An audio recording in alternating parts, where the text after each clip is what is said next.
Достар, баршаңызға сәлем. Бүгін сіздермен Ташкент шайының рецебімен бөлісетін боламын. Дәмі аузыңыздан кетпейтін шай.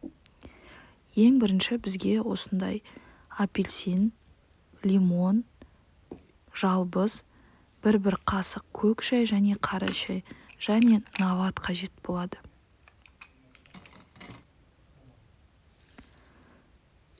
Жалбызымызды салып алып, дайындап қойған лимон мен апельсинді саламыз. Алдын ала дайындалып қойған наватыңызды бөлшектеп өз қалауыңыз бойынша саласыз. Біз қатты тәттіні жақсы көрмейміз, сондықтан азырақ салдық.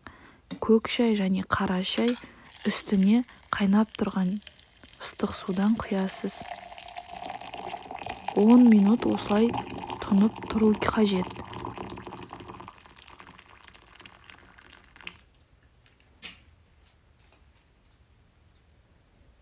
Видеоны соңына дейін қарасаңыз, подписка жасап, лайк қоюды ұмытпаңыздар.